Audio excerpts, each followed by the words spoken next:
ठीक है जी। ओके जी, hello everyone. Class number 1 है हमारी आज, और जो कोर्स हमने शुरू किया है वो ये है। आप बताइए मुझे, ये होता क्या है,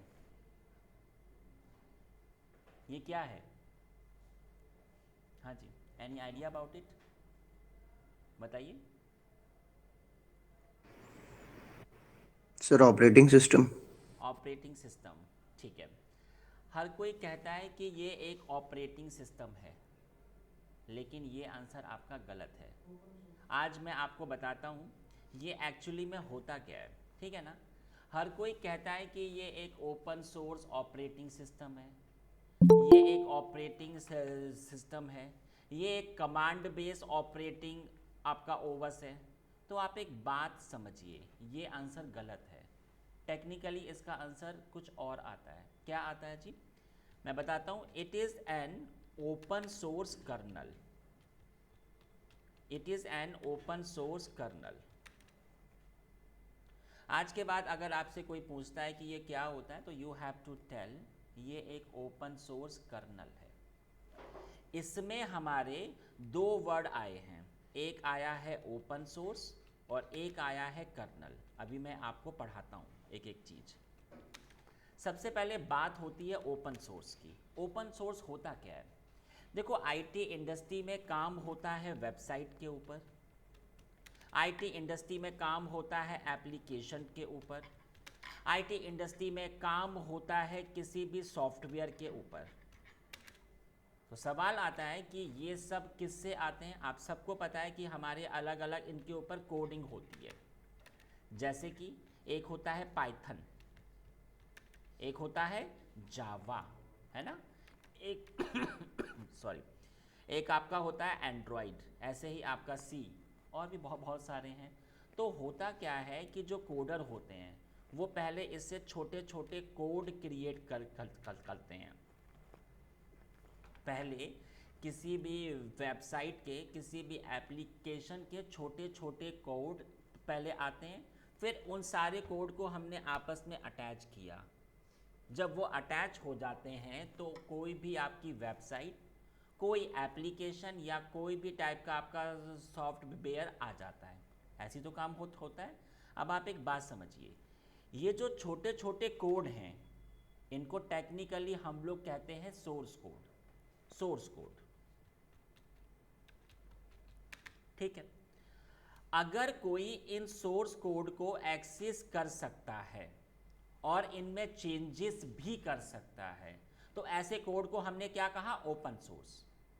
अगर कोई किसी वेबसाइट के सोर्स कोड को एक्सेस करके अगर उसमें किसी भी टाइप का चेंजेस कर सकता है, तो वही होता है ओपन सोर्स। तो इधर मैं लिख देता हूं, if any one access the source code and apply the changes, apply the changes, और वो कोई भी चेंजेस कर सकता है। अब आप एक बात बताइए, अगर कोई मेरी एप्लीकेशन है, अगर उसके सोर्स कोड हमने एक्सेस किए और उसके सोर्स कोड को पर हमने अपने हिसाब से चेंजेस किए, तो हमारा एक फ्रेश एप्लीकेशन आ जाएगा ना। सेम चीज़ इधर भी होती है। तो ओपन सोर्स शब्द का अर्थ होता है किसी भी चीज़ के सोर्स कोड को अगर आप एक्सेस कर सकते हो या आप उसमें चेंजेस भी कर सकते हो, वो होता है ओपन सोर्स। अगला वर्ड आता है जी कर्नल। अब ये कर्नल क्या होता है, तो देखिए जरा, कंप्यूटर में कैसे काम होता है। सबसे पहले काम होता है आपका ये ऐसे,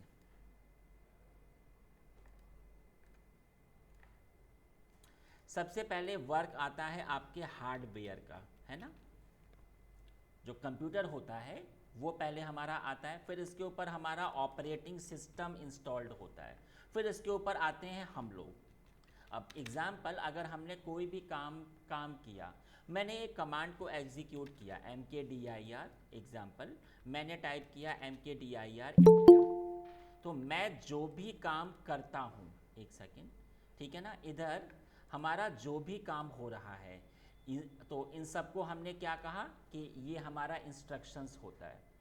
इंस्ट्रक्शंस पहले आता है, ओ मुझसे थोड़ी सी गलती हो गई, ये ओवर्स इधर नहीं इधर आया, आएगा। एक मिनट, ये ओवस आपका इधर नहीं इधर आएगा, ठीक है। ओ एक सेकेंड,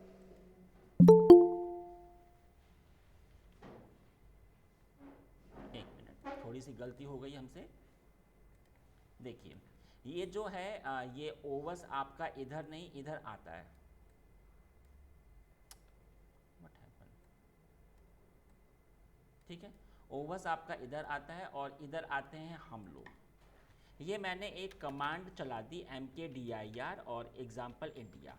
आप जो भी काम करते हो वो इंस्ट्रक्शन पहले आपका ओवस के पास आया, फिर ओवस से ओवस और हार्डवेयर के बीच में एक प्रोग्राम होता है, क्या नाम होता है जी, कर्नल। ओवस और हार्डवेयर के बीच में एक प्रोग्राम होता है कर्नल। इसका क्या काम होता है, यहाँ से जो ओवस में आपका इंस्ट्रक्शन है इसने फिर ये कर्नल के पास सेंड किया और कर्नल ने इसको हार्डवेयर के पास भेज दिया। अगर मैं कीबोर्ड से कुछ भी टाइप करता हूँ तो वो आपके इधर पीसी में कैसे आ जाता है, क्योंकि इधर आपका एक कर्नल होता है। जो कर्नल होता है उसका काम होता है आपके हार्डवेयर और ओवस को आपस में जोड़ने का। आपका जो भी ऑपरेटिंग सिस्टम होता है ना, सब में आपका कर्नल होता ही होता है।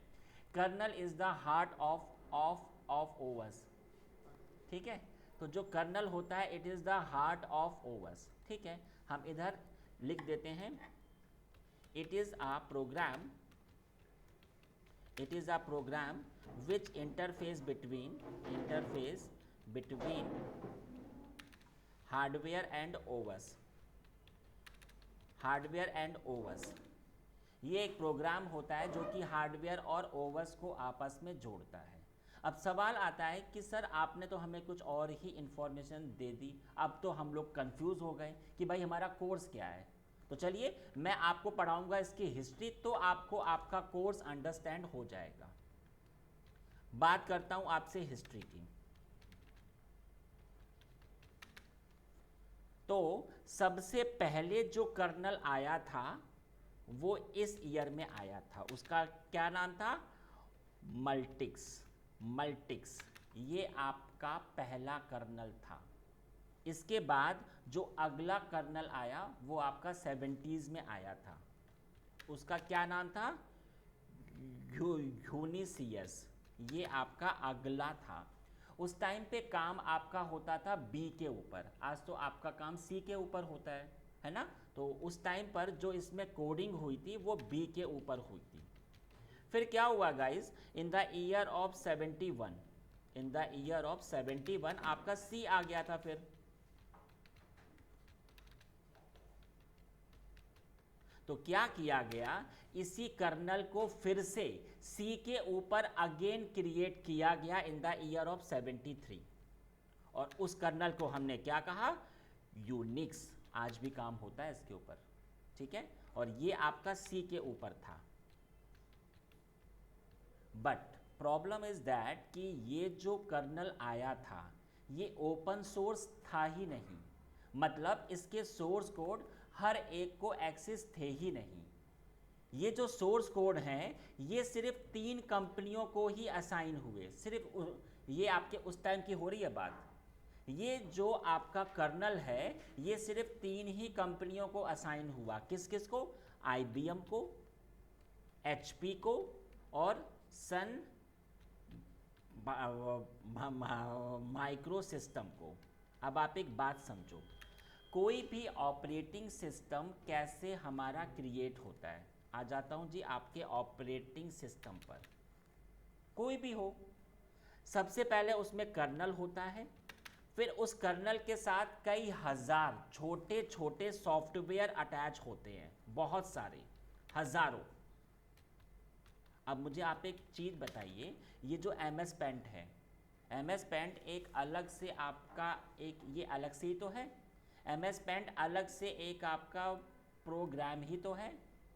फिर इसको हमने कर्नल के साथ ऐसे ही अटैच किया। ऐसे ही जो आपका CMD है ये भी तो आपका अलग से ही था, इसको भी हमने अपने इसके साथ अटैच किया, और जब ये कर्नल के साथ अटैच होता है तब आपका ओवस क्रिएट होता है। IBM ने क्या किया, IBM ने इस कर्नल को उठाया, इसके इंजीनियर्स ने कई हजार छोटे छोटे सॉफ्टवेयर को इसके साथ अटैच किया और जो इसका ऑपरेटिंग सिस्टम आया उसका क्या नाम है, AIX। AIX आज भी काम होता है इस पे आपके इंडस्ट्री पे। फिर HP ने भी क्या किया, HP ने भी सेम इस कर्नल को उठाया, इसके इंजीनियर ने छोटे छोटे सॉफ्टवेयर को इसके साथ अटैच किया और जो आपका ओवस आया उसका क्या नाम था, HP-UX। ऐसे ही इसने भी किया, इसने भी इस कर्नल को उठाया, कई हजार छोटे छोटे सॉफ्टवेयर आपके अटैच हुए और जो आया ओवस उसका नाम क्या था, सन सोलारिस। ये उस टाइम की आपकी हो रही है बात, लेकिन ये ओवस हमारे फ्लॉप हो गए थे। हाँ जी बताइए। सर ये तीनों जो ऑपरेटिंग सिस्टम है, ये क्योंकि यूनिक्स के साथ अटैचमेंट में है तो ये तो ओपन सोर्स नहीं होंगे, है ना? ये आप, हाँ जी, ये आपके क्लोज सोर्स थे, इनके सोर्स कोड कभी किसी को एक्सेस आज तक हुए नहीं है, ठीक है ना, इनके अपना ही था। ठीक है जी, अब आप एक बात समझो, ये आपके फ्लॉप हो गए, क्यों हो गए थे, क्योंकि ये हार्डवेयर बेस्ड ओवस थे।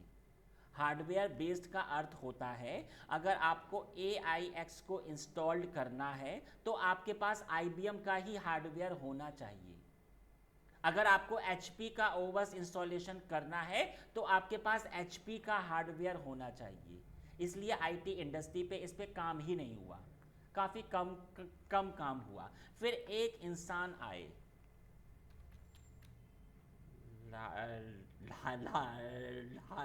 लाइनस टोरवल्ड, ये आए और इन्होंने सब कुछ चेंज कर दिया। इन्होंने क्या किया, इन्होंने भी एक कर्नल को क्रिएट किया, इनका भी अपना एक कर्नल था और उसका क्या नाम था, इनके आधार पे था नाम। और जो इंपॉर्टेंट चीज़ थी वो ये थी कि ये ओपन सोर्स था। इस कर्नल के सोर्स कोड इन्होंने अपलोड किए ओवर द इंटरनेट पे। अब जब ये सोर्स कोड आपके अपलोड हो गए तो ये सबको एक्सेस हो गए। ये आपका फ्री था, हर चीज़ आपकी फ्री ऑफ कॉस्ट थी, ठीक है। अब आप एक बात समझिए, एक कंपनी आई, क्या नाम है, रेड हैट। ये एक कंपनी है, इस कंपनी ने भी सेम इस कर्नल को उठाया, इसके साथ में कई हजार छोटे छोटे सॉफ्टवेयर को अटैच किया और इन्होंने जो अपना ओवस बनाया, क्या नाम है, RHEL। आपका एक्चुअली में कोर्स क्या है, RHEL। आप ये मेरे पास पढ़ने के लिए आए हो, एंटरप्राइजेस लाइनक्स, ये एक्चुअली में आपका कोर्स है, आपका ये आप पढ़ने के लिए आए हो मेरे पास, ठीक है।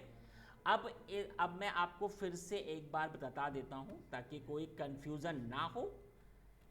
ये क्या है, ये एक कंपनी है, ये क्या है, ये आपका एक कर्नल है, ये क्या है, ये आपका एक ओवस है।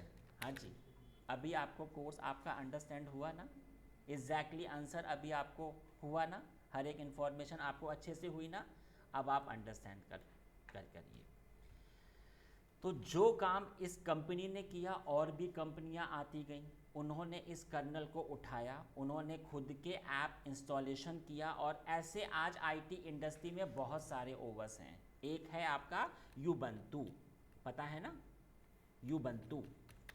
एक आता है फेडोरा, एक आता है पैरेट ओवस, इसका काम तो एथिकल हैकिंग में होता है।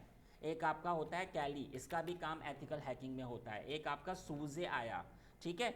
एक आपका आया मैंडार्के, ये सब आपके ओवस हैं, ठीक है ना।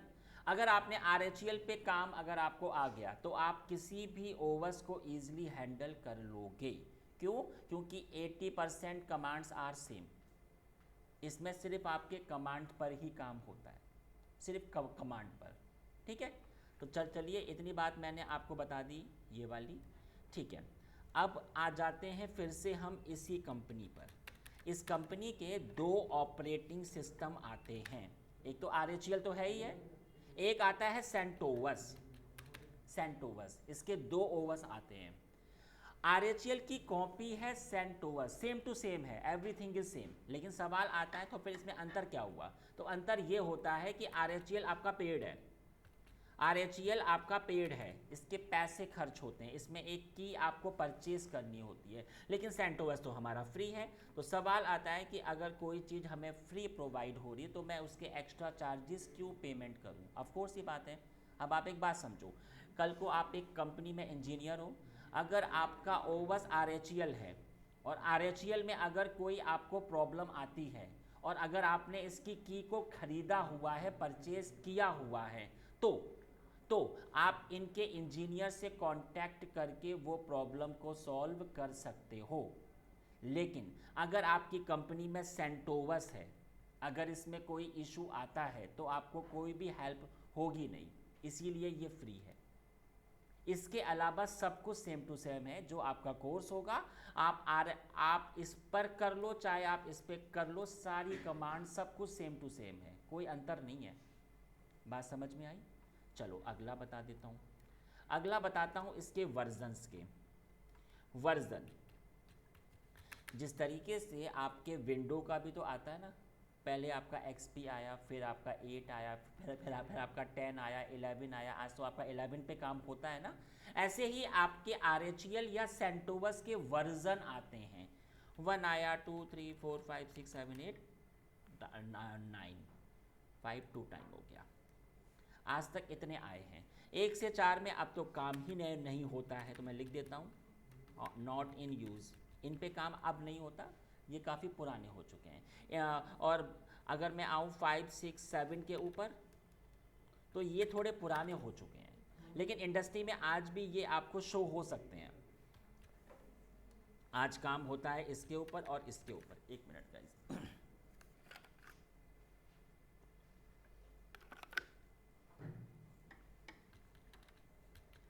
अब इधर मैं जो आपको कोर्स पढ़ाऊंगा, इसके बाद आप इतने ओवर्स को हैंडल कर सकते हो। कल को इंडस्ट्री में कोई भी ओवर्स होगा, आपको काम करना आता होगा। ठीक है, चलो अगला बता देता हूँ।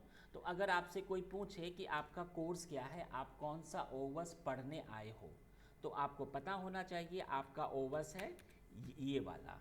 ठीक है, आप इस पर पढ़ाई आपकी हो रही है। ओके जी, चाहे आप RHEL बोल दो चाहे आप सेंटोवस बोल दो, एक ही चीज़ है। ठीक है, चलो इतना मैंने आपको बता दिया। अब सवाल आता है कि IT इंडस्ट्री में आपके जो भी कोर्सेज होते हैं वो किसी ना किसी कंपनी के ही होते हैं, और आप हमारे पास पढ़ने आए हो तो आपको इधर ट्रेनिंग हो रही है। उन कंपनी ने कहा हुआ है कि जी हमारे भी एग्ज़ाम्स होते हैं, उस कंपनी की अपनी ओर से एग्ज़ाम्स होते हैं, उनको हमने क्या कहा? Global certification, global certification. ठीक है, जो भी IT कंपनी के कोर्स होते हैं, हर कंपनी का खुद का एग्ज़ाम होता है, और उसको मैंने क्या कहा ये। अब बात आती है कि हमारा जो कोर्स है उसमें पहला एग्ज़ाम कौन सा होता है? RSCSA, ये आपका पहला कोर्स है। फुल फॉर्म क्या होता है? Red Hat certified system administrator. Red Hat, एक second, Red Hat certified system administrator, ये आपका इसका कोर्स का फुल फॉर्म होता है। ये वाला जो आपका फर्स्ट में है ना, ये वाला आपका RSCSA का एग्ज़ाम होता है। इस वाले कोर्स में आपकी 2 बुक्स पे पढ़ाई होती है, 2 बुक्स होती हैं। कौन कौन सी होती हैं जी? 1 to 4 होती है, 1 3 4 होती है। ये सब कुछ आपको हमारी ओर से ही प्रोवाइड होगी, ई बुक्स वगैरह। ठीक है, 1 to 4 एंड 1 3 4। अब सवाल आता है इसका एग्ज़ाम कौन सा होता है? तो भैया इसका जो एग्ज़ाम कोड होता है उसका होता है EX200, ये इसका एग्ज़ाम कोड होता है। एग्ज़ाम की फ़ीस आपकी ऑनलाइन, आपका एग्ज़ाम ऑनलाइन भी हो सकता है और आपका एग्ज़ाम ऑफलाइन भी हो सकता है, आपकी इच्छा। अगर आपने इसका ऑनलाइन अगर आपने किया है, आपकी फ़ीस इसकी होती है 23,000 रुपये। ये इसकी इंडिया की फ़ीस है। आपने इसकी फ़ीस पेमेंट करी, आपका एक टाइम फिक्स हो जाएगा। जो आपका एग्ज़ाम का टाइम होता है वो आपका 3 आवर्स का होता है। 3 आवर्स में आपके 25 क्वेश्चंस आते हैं और ये सारे आपके प्रैक्टिकल बेस होते हैं। ये सारा आपको प्रैक्टिकल ही करना होता है। इसमें जो पासिंग मार्क्स होते हैं वो होते हैं 70%, मतलब 210 आउट ऑफ 300 ये आपके होते हैं इसके मार्क्स, ठीक है। और तो ये आपका एग्ज़ाम होता है और अगर आप इसमें फेल हो जाते हो तो आपको फिर से फीस पेमेंट करनी पड़ती है और फिर आपका एग्ज़ाम होता है, ठीक है। तो ये आपके एग्ज़ाम्स की बात हो गई। अगला एग्ज़ाम कोड क्या होता है? RSCE। RSCE का फुल फॉर्म होता है Red Hat certified engineer. Red Hat certified engineer, ये आपका कोर्स होता है। इस कोर्स में आपका एक टॉपिक होता है एनसीबल। एनसीबल एक टूल होता है, आईटी इंडस्ट्री में बहुत ज़्यादा काम होता है इसके ऊपर, उसकी पढ़ाई होती है। इसमें जो आपका बुक होता है उसका जो कोड होता है वो होता है 294। एग्ज़ाम कोड भी आपका सेम ही है, EX294, ठीक है। और इसमें ये सब कुछ सेम टू सेम होता है।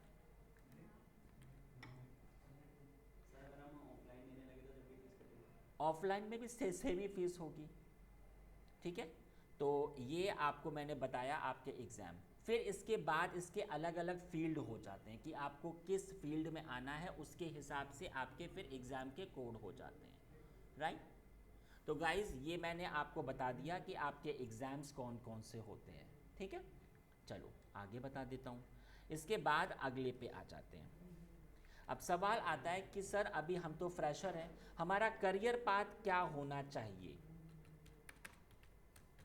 हमें कैसे पता होगा कि हमें क्या आगे करना है? तो देखो आप इस कोर्स को तो आपका ये वाला कोर्स तो आपका हो ही रहा है। इसके बाद फिर आप क्लाउड पर आओ।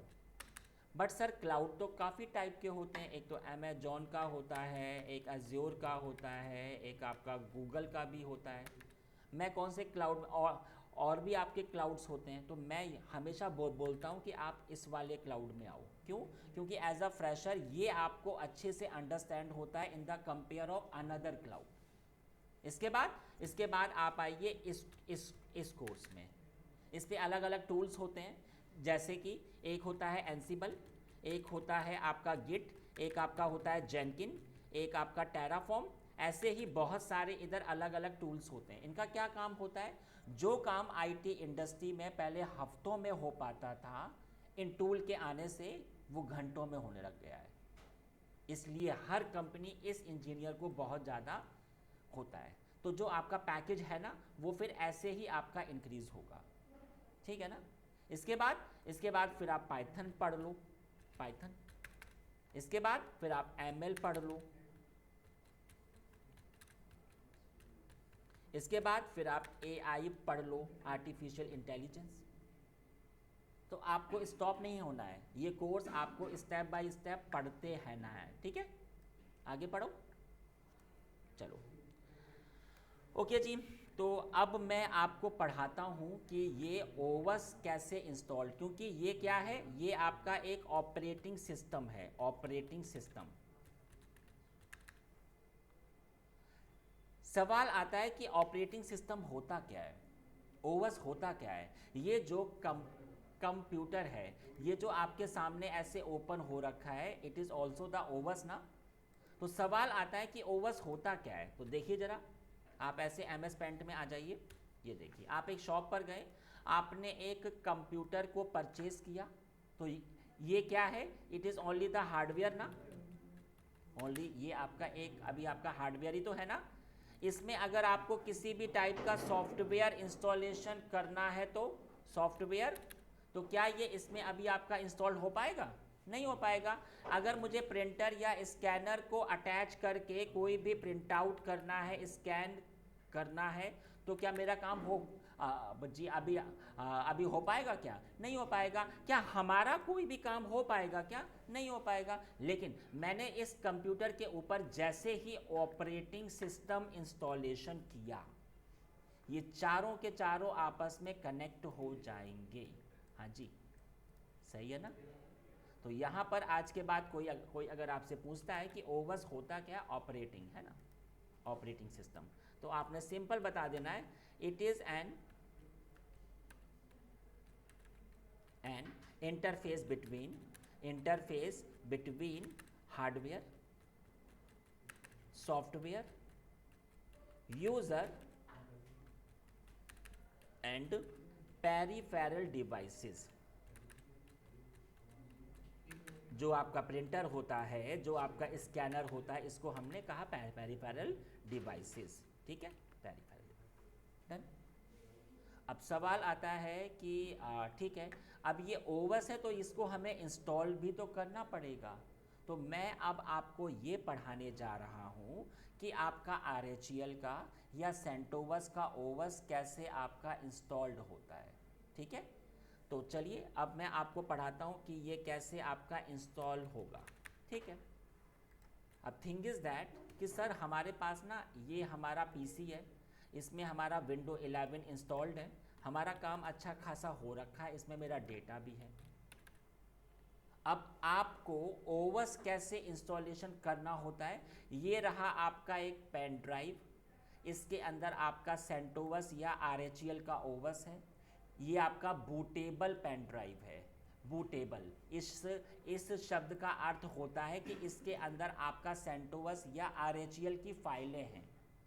हमने इसको ऐसे अपने ये वाला हमारे इसको हमने अटैच किया और इससे हमने RHEL या सेंटोवस को इंस्टॉलेशन किया, तो होगा क्या, मेरा पूरा ओवस और डेटा इधर से इरेज हो जाएगा और पूरे सिस्टम में आ जाएगा सेंटोवस या RHEL का कोई भी आपका ओवस। तो सर ऐसे तो हमारा काम हो ही नहीं पाएगा भाई, इस पे काम करना तो अभी हमें आता ही नहीं है। लेकिन आप एक बात समझो, जब कल को आप कंपनी में होगे ना, तो आपको फिजिकली इसको इंस्टॉल करना होता है। अभी का फिर क्या सीन होगा, तो अभी का सीन ऐसा होगा, ये आपका सिस्टम है, सेम इसमें आपका ये विंडो 10 इंस्टॉलेशन है और ये आपका डेटा है।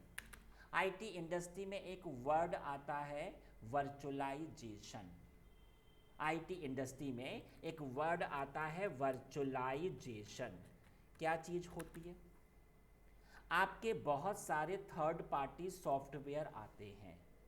एक आता है विमवेयर वर्कस्टेशन, एक आपका ऑरेकल का आता है वर्चुअल बॉक्स, एक आपका इनबिल्ट आता है Hyper-V। ये आपके थर्ड पार्टी टूल हैं, ये आपको अलग से इंस्टॉल करने पड़ेंगे। ठीक है, हमने इसको इंस्टॉलेशन किया, ये मेरे पास इंस्टॉलेशन हो गया जी हमारा विमवेयर। जब ये इंस्टॉल्ड हो जाएगा तो आपको एक प्लेटफॉर्म अलग से हो जाएगा।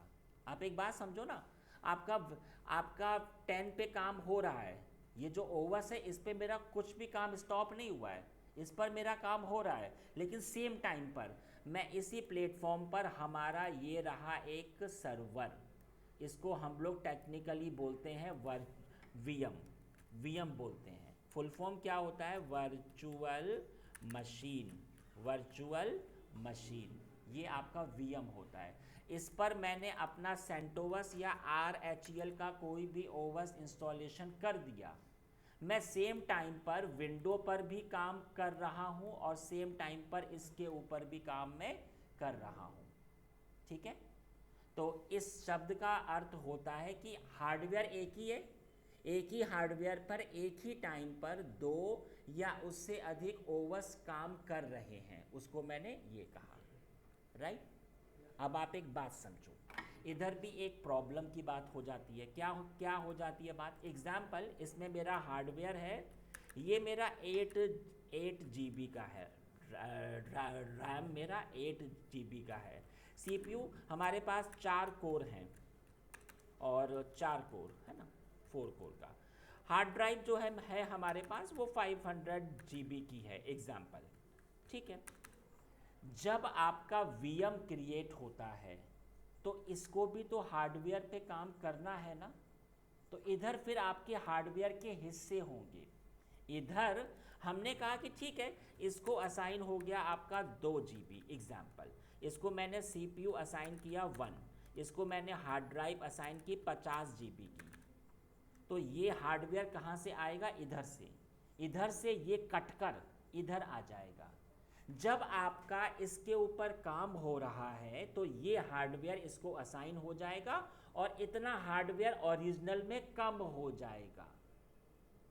अगर मैंने और अगर हमारा काम हुआ, ये तो अभी हमारी एक ही है, अगर मेरी एक वीएम और आ गई, हमने और बना दी, तो भैया फिर से मुझे इसमें हार्डवेयर असाइन करना पड़ेगा। एग्जाम्पल, इसमें मेरा हार्डवेयर मैंने असाइन किया 2 GB।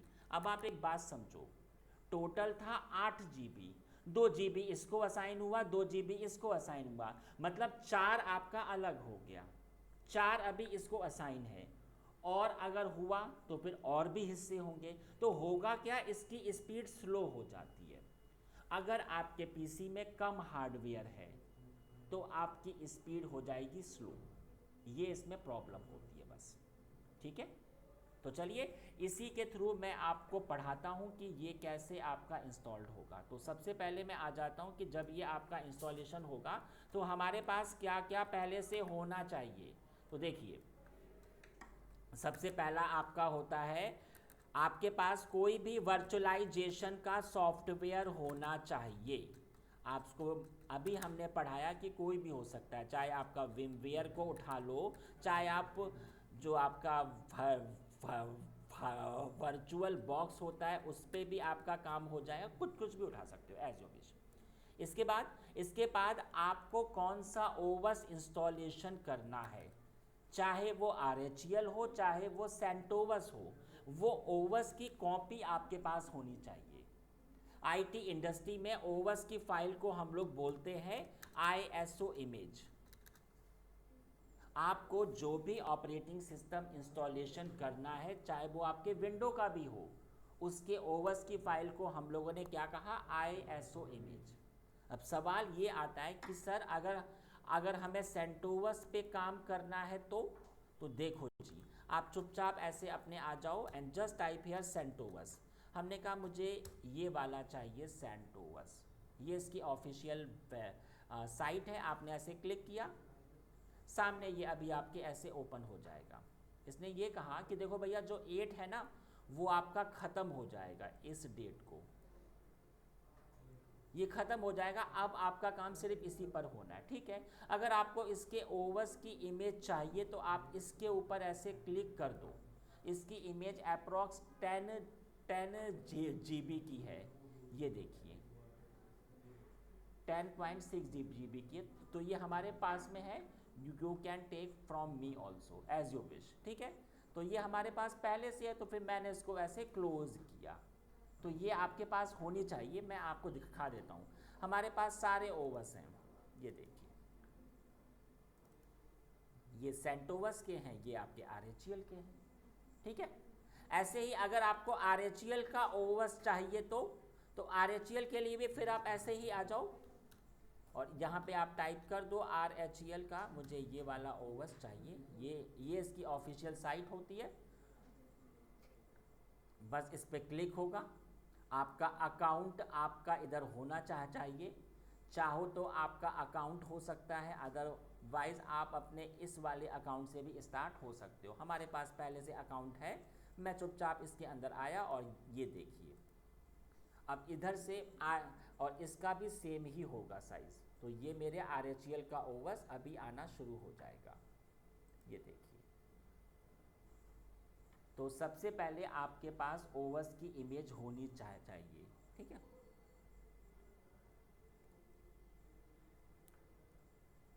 अभी ये आपका स्टार्ट हो जाएगा। ठीक है, और फिर आपके पास होना चाहिए आपका विमवेयर। आप ऐसे आ जाना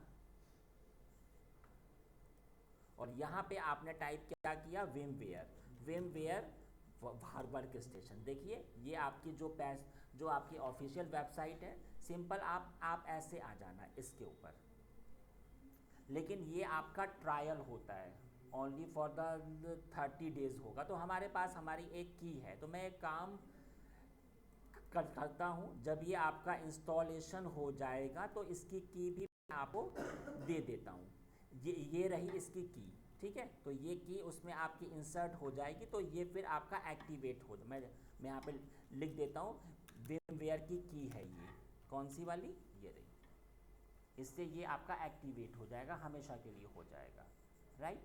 चलो, जब ये हमारे पास, ओके मुझे इसे हटाना होगा क्योंकि मेरे पास तो ये पहले से है, तो मैंने इसको ऐसे हटा दिया, ठीक है।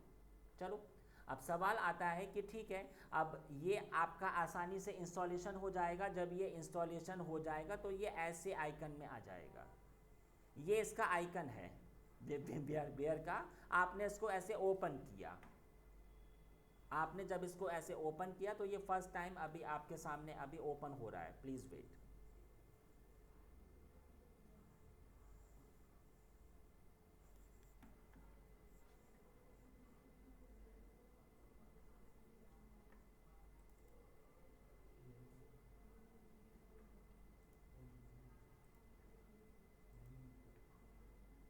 ये देखिए, ये सामने आपके ऐसे ओपन हो गया है। ये तो मैं ये तो हमारा ओल्ड काम है, तो मैंने इसको ऐसे हटा दिया, ठीक है। ये सामने फर्स्ट टाइम आपके ऐसे ओपन हो जाएगा। आपको फाइल में आ जाना है, simple, just type here new VM, है ना, आपको ऐसे आ जाना है, ठीक है। अभी हमें ये फ्रेश बना लिया रखकर, सामने ये आपके ओपन हो जाएगा। इधर आपके दो ऑप्शन आ रहे हैं, एक आपका टिपिकल आ रहा है, एक आपका कस्टम आ रहा है। जो कस्टम में आओगे ना तो इसमें और अधिक ऑप्शन होंगे, तो मैं अभी सिंपल इसी में ही आ जाता हूँ। सिंपल मैंने ऐसे क्लिक किया, यहाँ पर आपके सामने 3 ऑप्शन आ रहे हैं। जब ये फर्स्ट टाइम आपका इंस्टॉलेशन होगा तो ये आपका टिक इधर आएगा, इधर फर्स्ट टाइम की हो रही है बात, लेकिन आपको टिक करना होगा आई विल इंस्टॉल पर, ठीक है। आपने इसके ऊपर ऐसे क्लिक किया एंड जस्ट अगेन क्लिक। इधर अलग अलग कंपनियां शो हो रही हैं। आपका ओवस तो इसका है। अब आप देखो इसके अंदर आपके अलग अलग ओवस हैं। आप इधर देख सकते हो, ये देखो, ये आपका सेंटोवस के ओवस हैं। ऐसे ही बहुत सारे शो हो रहे हैं। आपको किसके ऊपर आना है? आपको आना है जी अपने RHEL के ओवस के ऊपर। आ गए जी हम लोग, ठीक है। आपने ऐसे क्लिक किया, नेक्स्ट। इसने मुझसे पूछा जो आपका VM इंस्टॉलेशन होगा उसका क्या नेम, उसका क्या क्या आपका होगा। तो हमने कहा जाकर कि ये होगा I can give any name server. हमने 4 दे दिया, हमारी मर्जी। इसकी फाइलें कहाँ पर सेव हो रही हैं? इधर। अगर मैं चाहूँ तो इसको चेंज भी कर सकता हूँ अपनी इच्छा के हिसाब से, लेकिन मैंने कुछ नहीं किया, मैंने सिंपल ऐसे किया नेक्स्ट। आपको मैंने पढ़ाया था कि इसमें आपके इसके हिस्से होंगे ना, जो आपका हार्डवेयर होगा। तो इसके लिए ये रहा आपका 20 GB, ये आपका हार्ड ड्राइव होगा, इसका हार्ड, ठीक है ना।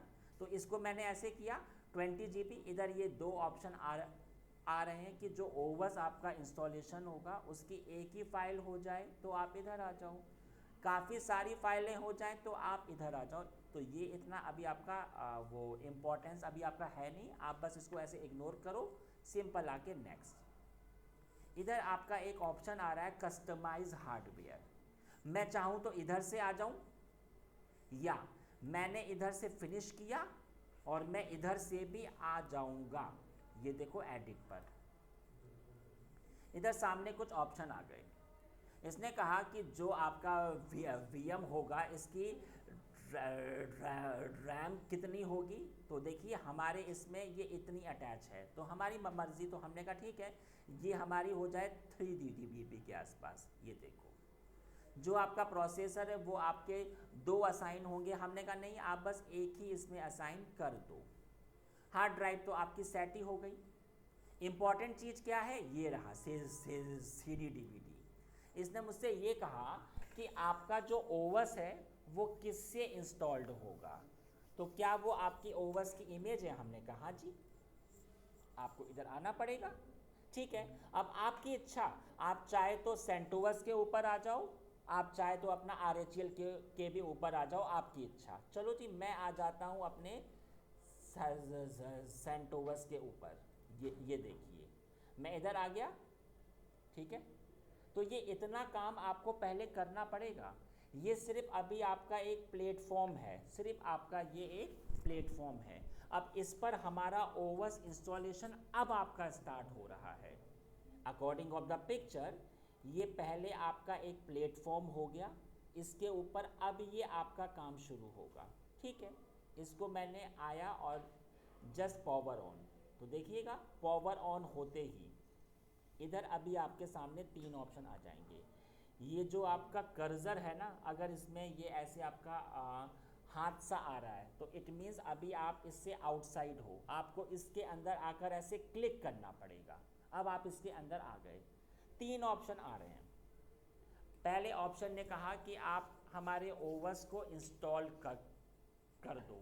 सेकंड ने क्या कहा, जो ओवस है उसकी फाइलें पहले चेक होंगी तब ये इंस्टॉल्ड होगा। थर्ड ने मुझसे क्या कहा, अगर आपके ओवस में कोई प्रॉब्लम है तो आप थर्ड ऑप्शन में आ जाना। अभी हमारा काम होगा ओनली फर्स्ट ऑप्शन में। ठीक है, ये ओवस की फाइलें अभी आपकी स्टार्ट हो गई है। अब आप एक बात समझो, जो कर्सर है वो इसके अंदर ऐसे अभी आपका फंसा हुआ है, ये देखिए। अब सवाल आता है कि जो हमारा कर्सर है वो कैसे एग्जिट होगा, ये देखिए। प्रेस कंट्रोल ऑल्ट, आ गया ना बाहर।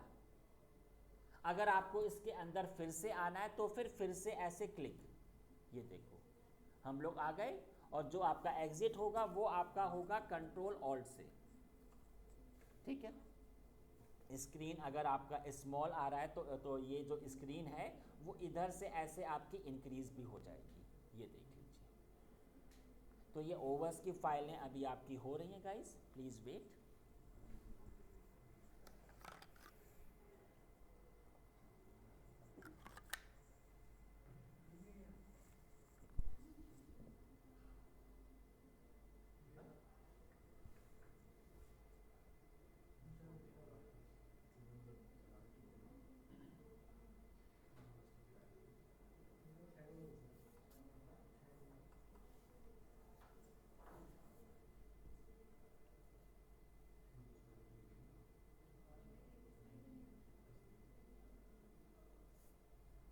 देखिए ये फाइलें अभी आपकी इसमें इंस्टॉलेशन हो रही हैं, तो प्लीज़ वेट, है ना। ये अभी आपका इंस्टॉलेशन होना शुरू हो चुका है।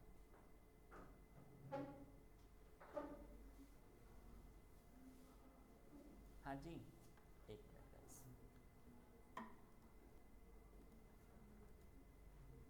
ओके गाइस, हाँ जी, तो आप देख सकते हो ये सामने आपके ओपन हो गया। इसने मुझसे क्या कहा कि ओवस आपका किस में इंस्टॉलेशन होगा, तो हमने कहा कि ओवस हमारा इंस्टॉलेशन होगा हमारे इंग्लिश में। इंग्लिश कहाँ की, यूएस की। ठीक है, प्रेस कंटिन्यू।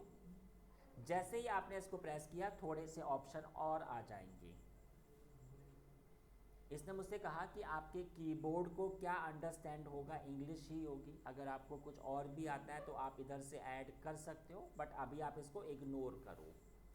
ठीक है, ओवस आपका इंग्लिश में ही होगा। हाँ जी, अगर आपको चेंज करना हो तो आप चेंज भी कर सकते हो, लेकिन अभी आप इसको इग्नोर करो।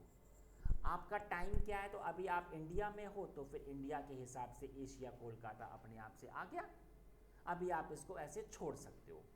इधर आ जाओ। ओवस आपका कहाँ से इंस्टॉलेशन हो रहा है, तो वो हमारी ओवस की इमेज है, तो अभी आप इसको भी इग्नोर करो। ठीक है, ये थोड़ा इंपॉर्टेंट चीज़ है। इधर आपके 6 ऑप्शंस हैं।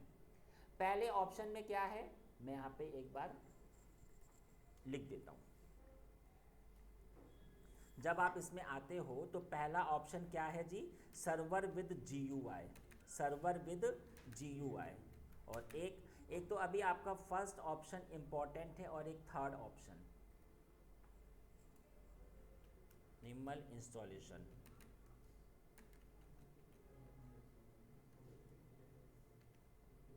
आप एक बात समझिए, अगर आपका ओवस फर्स्ट वाले ऑप्शन से इंस्टॉलेशन होता है तो फिर क्या होगा, आपके ओवस में आपको ग्राफिकल भी असाइन हो जाएगा और कमांड भी असाइन हो जाएगा।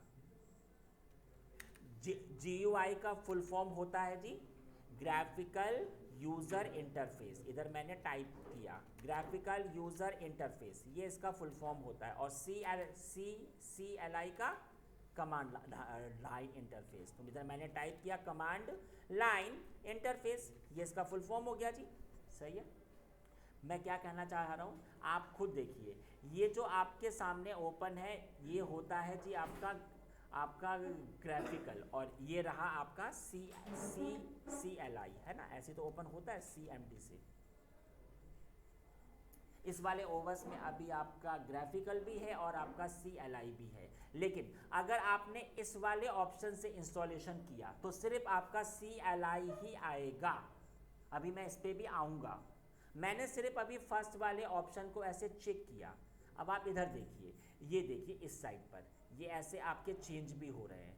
ये देखिए, हम लोग इस पर आए, अगर मैंने FTP पर क्लिक किया और ये अगर हमारा ओवर्स इंस्टॉलेशन हो गया तो हमारे ओवर्स के साथ FTP का पैकेज भी इंस्टॉलेशन हो जाएगा। लेकिन मैं आगे अभी आपको पढ़ाऊंगा कि आपका ये चीज़ कैसे इंस्टॉल्ड होता है। तो अभी आप कुछ मत करो, बस इसी में आपका जो क्लिक था आप सिंपल ऐसे आ जाओ, अगले में आ जाओ। ये होते हैं जी आपके पार्टीशन, ये बहुत इंपॉर्टेंट चीज़ है। ये देखिए, अगला मैं जो आपको पढ़ाने जा रहा हूँ वो होता है जी पार्टीशन।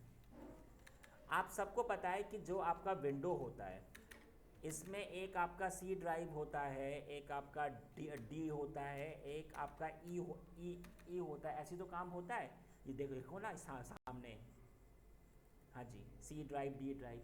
लेकिन इधर ऐसा काम होगा नहीं, इधर थोड़ा अलग है। क्या अलग है? इसमें जो पहला पार्टीशन होता है वो आपका होता है स्लैश। ये मेरा पहला पार्टीशन है, इसको मैंने क्या कहा? Root partition. रूट पार्टीशन ये सेम एज अ C होता है। C क्यों? क्योंकि इसके अंदर पूरी ओवर्स की फाइलें होती हैं, ओवर्स की सारी फाइलें इसी के अंदर होती है। और जी इसका साइज़ कम से कम 15 GB तो होना ही चाहिए। अगला वाला, अगला हमारा होता है बूट पार्टीशन, ये स्लैश बूट, इसको मैंने क्या कहा? Boot partition. ये बूट पार्टीशन, इसका क्या काम होता है जी? इसका ये काम होगा कि इसके अंदर आपकी बूटिंग की फाइल्स होंगी और इसका साइज़ कम से कम 500 MB तो होना ही चाहिए। इसके अलावा भी आपके और भी पार्टीशंस होते हैं, लेकिन जो अभी आपके लिए इम्पॉर्टेंट है वो सिर्फ ओनली अभी आपके लिए 2 है। सही है? तो चलिए, अब पार्टीशन कैसे होता है। आप जब इसके अंदर ऐसे आ जाओगे, ये देखो इधर आपके सामने 2 ऑप्शन आ रहे हैं। जो पार्टीशन है वो अपने आप से आ जाए तो आप इस पर आ जाओ। हमने कहा नहीं, जो पार्टीशन होगा वो हमारे हिसाब से होगा, तो आपको कस्टम ऑप्शन में आना होगा।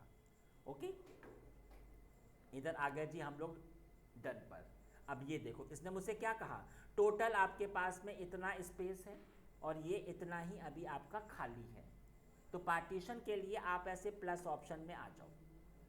इधर ये देखो इतने सारे पार्टीशंस हैं, लेकिन हाँ अभी हम लोग आ जाते हैं अपने इस वाले पर स्लैश पे। हमने आपसे कहा था कि इसके लिए आपका ये कम से कम होना चाहिए 15 GB, तो हमने टाइप किया ऐसे 15 एग्जाम्पल।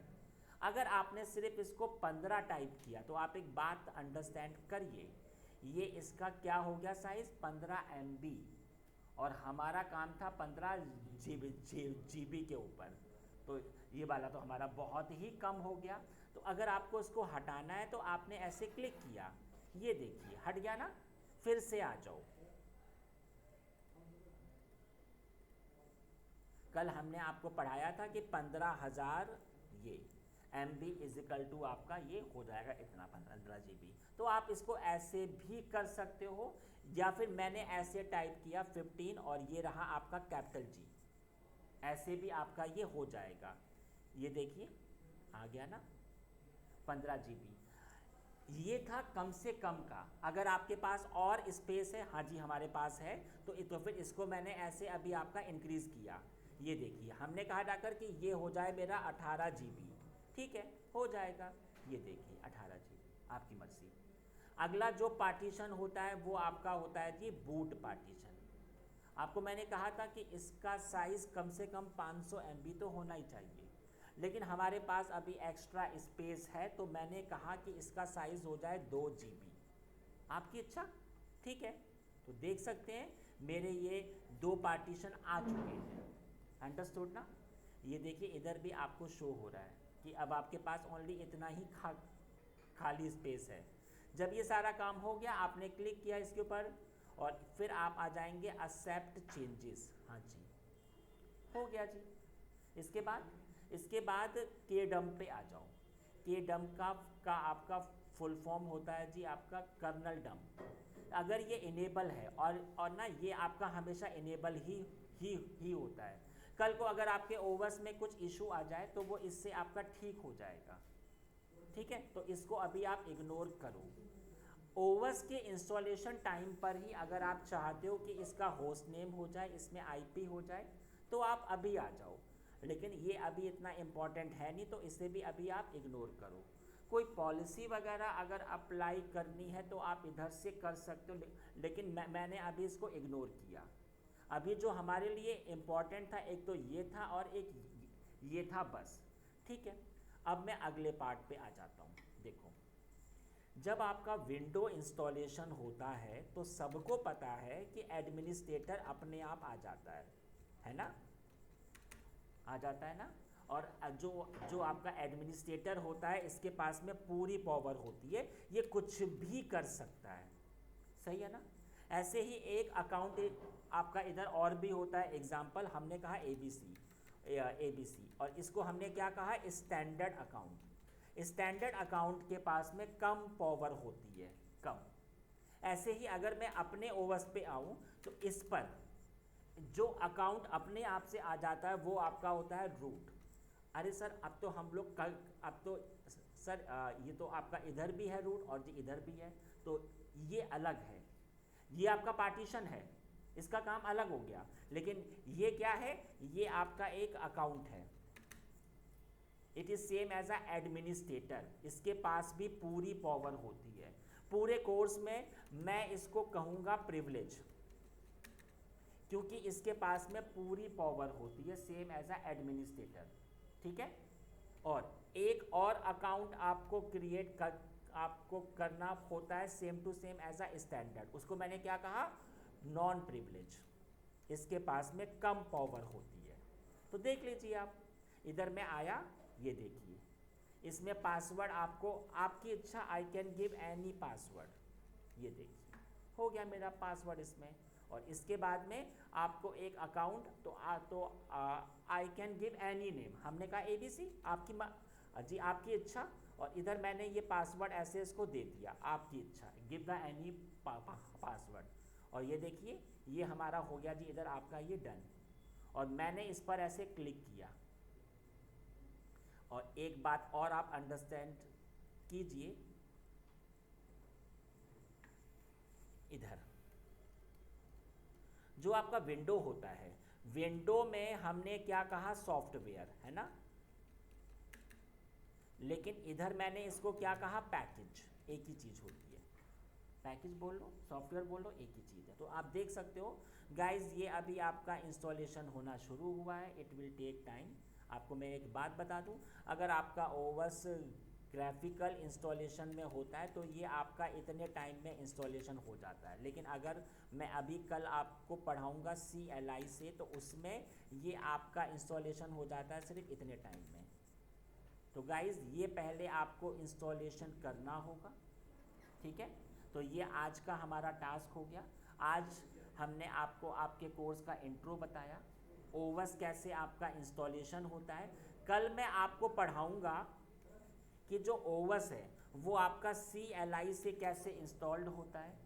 फिर मैं आपको पढ़ाऊंगा कि इसमें आप लोग कैसे अंदर आओगे, और फिर आपकी कमांड पे काम शुरू होगा, ठीक है जी। तो आज की क्लास हमारी इतनी ही होगी। हाँ जी, anything please ask me if you have any query. System में VM कितने मैक्सिमम कितना इंस्टॉल कर सकते हैं? आपके हार्डवेयर के हिसाब से, अगर आपके पास बहुत ज़्यादा हाई फाई हार्डवेयर है उतने ज़्यादा हो सकते हैं, आपकी मर्जी। और एनी डाउट? हाँ जी अमित। हाँ जी, online students, any issue, anything please ask me. चलिए ठीक है जी। तो फिर आज की क्लास हमारी इतनी ही होगी। चलिए ओके जी, ओके गाइज, बाय एवरीवन। मैंने किया इसको वैसे क्लोज।